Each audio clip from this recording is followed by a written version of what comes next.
ભરૂચ જિલ્લાની અંકલેશ્વર ઉદ્યોગનગરીમાં detox India private લિમિટેડમાં ફીડ ટેન્કની રેલિંગના વેલ્ડિંગ કામ દરમિયાન મોટી દુર્ઘટના સર્જાઈ હતી, જેમાં 4 કામદારોના કરુણ મોત નીપજ્યા હતા।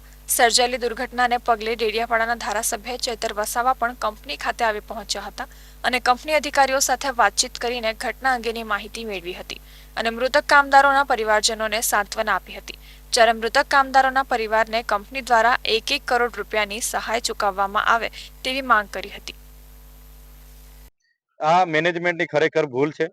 હમણાં એની આગળની જે તપાસ છે ફોરેન્સિક લેબની કરાવવાની હશે, પીએમ કરાવવાનું હશે કે પંચાયત કરાવવાનું હશે, એમાં પણ મોડું થઈ રહ્યું છે। ત્યારે મેનેજમેન્ટ એમના પરિવારને સમયાંતરે જાણ કરી દેતા એવી એ પરિવારની પણ લાગણી છે, છતાં એમને જાણ નથી કરી એટલે પરિવાર દુઃખી છે। એમને દૂર હજુ જાણ કરવાની છે। ત્યારે ફરી એકવાર કહીએ છે, સેફટીના અભાવે જે કામ એમને સોંપ્યું છે એવું કામ એ એમની નિષ્કાળજી દર્શાવે છે અને દરેક પરિવારને વ્યક્તિગત 1 કરોડ રૂપિયા કંપની માનવતાની રાહે સહાય ચૂકવે એવી અમે માંગ કરીએ છીએ।